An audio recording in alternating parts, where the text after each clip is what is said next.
All right, Shalom Akim. I like to say Kal Halayim, Yahweh Ba'ashem, Yahweh Shai, Ba'ashem Rakakudash. You know, the apostles and as a great person that know well. This is salutation to Akim all the world that push the truth before it comes to it. Right now, there's some scriptures. I will title this Being Separated from Your Power Source. Roughly around that concept. Right? I like to read this article first, about something with Greek mythology. Right? Now, I'm not trying to mix Greek mythology with the scriptures, but is the concept of this story is the point I'm trying to get at, right? Today's about the Greek god Antaeus. I believe that's how I pronounce it, right? If anybody know about Greek mythology, don't know that there's a god, there's one of these so-called gods, so-called, that fought against Hercules, right? The point will be clear in a little while. They say Antaeus, right? I believe that's how I pronounce his name. Forgive me if I'm wrong. Son of Gaia and Poseidon, right, was a Libyan giant whose strength appeared invincible, right? So he appeared invincible. I didn't just close off this thing. So okay, I'm gonna close it off. But I keep auto starting. Yeah, so okay, these apps keep auto restarting. It's not your phone, it's my phone. Right, appeared invincible. They say he challenged all passers by to a wrestling match that he invariably won. Right, upon winning, he slaughtered his adversaries. That is until he met Hercules. Right. You see, Hercules had gone to the garden of the Hesperides, right? The Hesperides, for an apple. You see, the Hesperides, daughters of Night, or the Titan Atlas, took care of the garden. You see, on Hercules' way back, the giant Antaeus challenged the hero to a wrestling match. You see, no matter how many times Hercules threw Antaeus off and tossed him to the ground, it did no good. You see, if anything, the giant appeared rejuvenated from the encounter, so like he wasn't doing no damage to him. No matter how much Hercules used to beat him up, like he wasn't doing no damage to him. You understand? And the point I really want to get is say the strength of Antaeus from his mother Gaia. It say Hercules eventually realized that Gaia, the earth, Antaeus' mother, was the source of his strength. It say, so Hercules held the giant aloft until all his power had drained away. After he killed Antaeus, Hercules proceeded safely back to his taskmaster. And that's really the point I wanted to get. Because in order for Hercules to defeat him, what he had to do? He had to separate him from his power source. You understand? And that's something the heathens used to do all through the time of Israel. Anytime they saw that Israel was actually on point and connected to the power source, what they would do, they would try to separate them from it. Right? And that's really the point I wanted to get from that story. I ain't trying to mix, Greek mythology with the scriptures, right? Because it's something completely different, but it's a concept I wanted to, make a point of. So the first Maccabees 3, I think it's 348. First Maccabees 348, it say, and laid open the book of the law, wherein the heathen had sought to paint the likeness of their image. You understand? Because even back then, they used to try the girls to do what? They used to try the girls to go against the law. Because when you go against the law of the Lord, then you go against the Lord. And that's how we used to be separated from our power source. When we used to actually turn against the Lord and his ordinances to go and follow and practice the ways of the heathen. And they knew about this. That is why they always used to try cunning things like that. Try to separate us from doing the will of the Lord. Try to get us to go against the Sabbaths. They used to try to come against us during the Sabbath.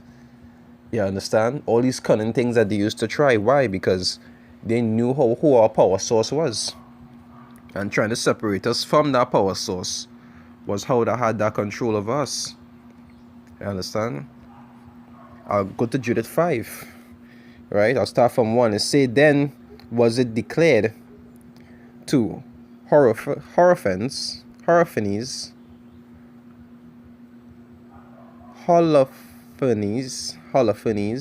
the chief captain of the army of Assur, that the children of Israel had prepared for war, and had shut up the passages of the hill countries, and had fortified all the top of the high hills, and had laid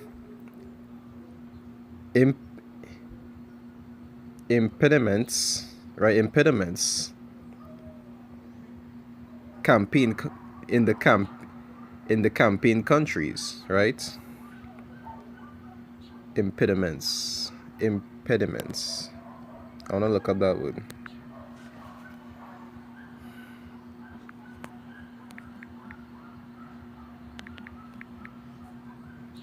Impediment, right?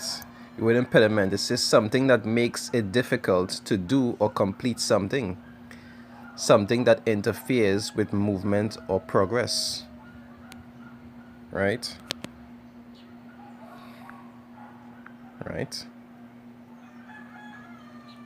So to make difficulties, you understand, like they build up the structure and to make it difficult for anybody to come against them. It say, wherewith he was very angry, and called all the princes of Moab, and the captains of Ammon, and all the governors of the seacoast, right? And this is that example of the crafty counsel they used to take even back then against us, and they do so again even in this time, right? Let's talk about that in Psalms 83. Psalms 83.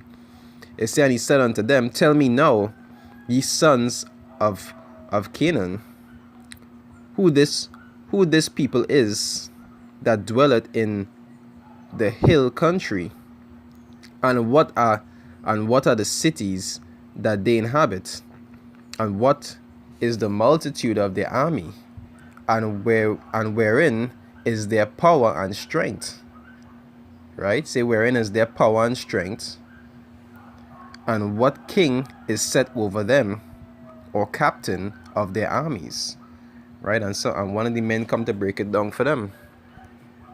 You see, one of the things he asks is, say, what is their power and what is their strength?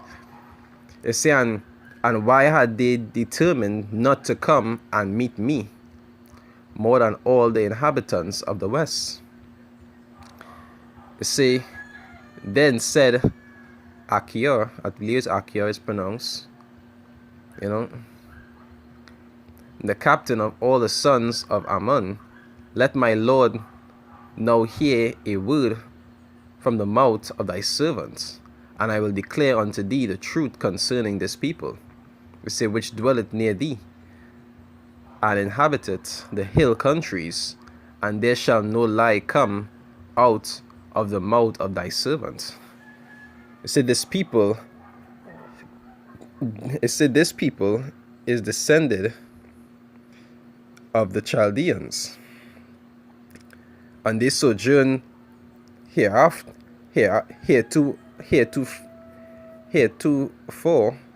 in Mesopotamia, because they would not follow the gods of their fathers, which were in the land of Chaldea.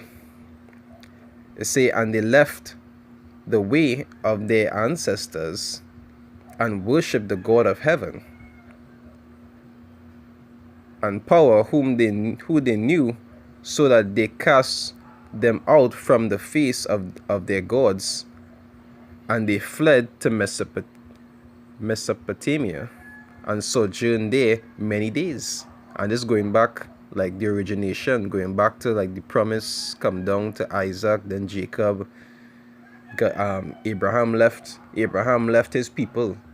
You understand? When the Messiah came to him, he left his people and he went to other places and so forth. And then it went down to Isaac, and then it went down to Jacob. We'll see it here.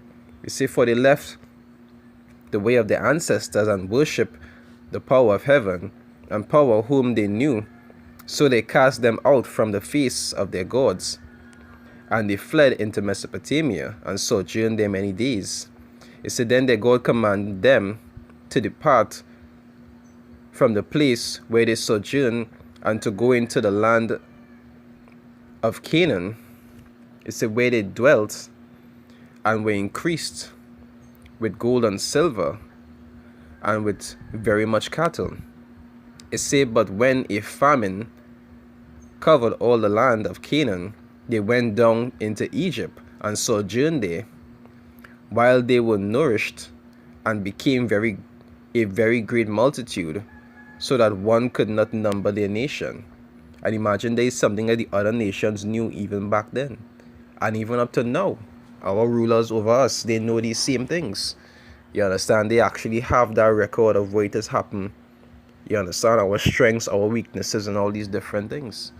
Even back then, they used to study Israel. Israel were like celebrities. All the other nations used to try to study Israel to learn what used to get them to go off. You know, how to control them and all these different things. It was no different even back then. Because they knew all of these things, all the journeys that they take, coming all the way down until they reach Egypt. You understand? It say, but when a famine covered all the land of Canaan, they went down into Egypt and sojourned there, while they were nourished and became there a great multitude, so that one could not number their nation. After the king of Egypt rose up against them and dwelt subtly with them and brought them low with labor and brick and made them slaves.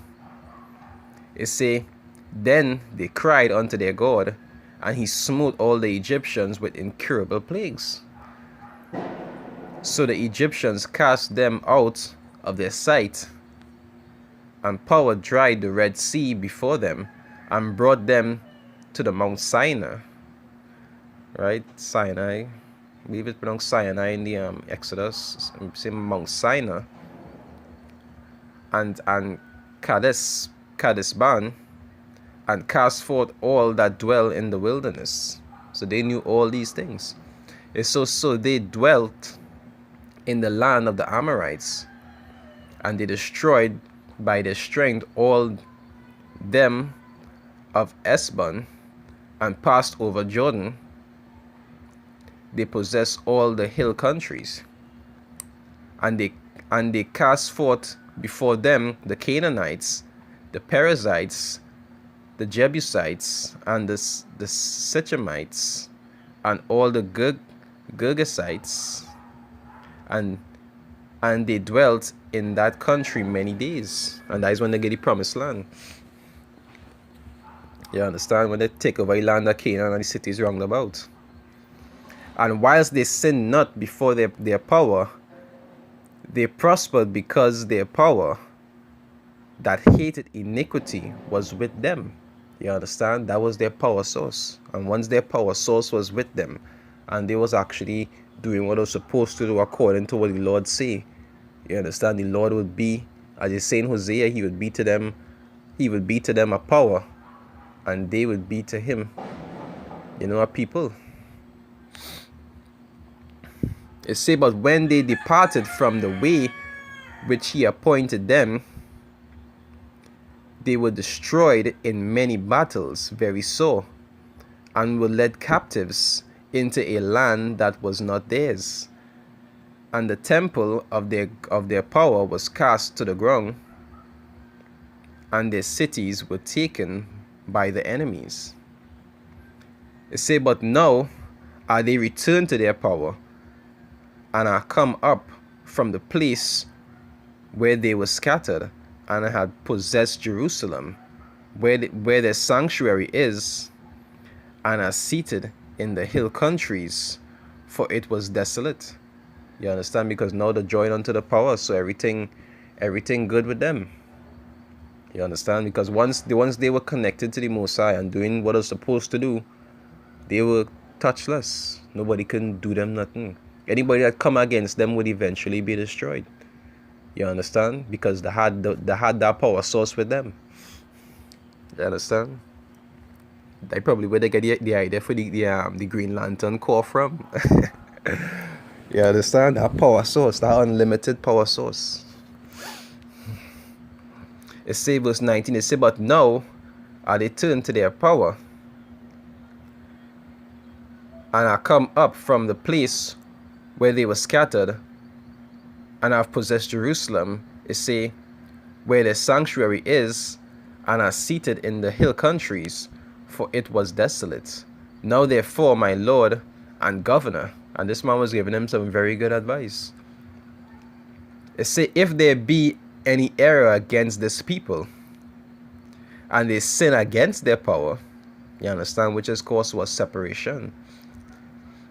Because the word holy means to be separate, but it means separate from wickedness unto the Lord. But when you sin, it does make you separate from the Lord unto destruction. Right? It say, and they sin against their power, let us consider that this shall be their ruin, and let us go up, and we shall overcome them.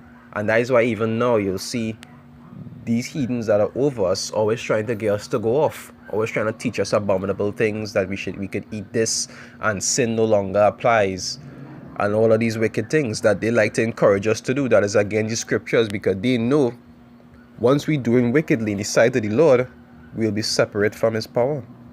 And that's why they try to get us so much to do these things and to make us feel that it's something okay, or that it's something normal, so we'll remain in that separation.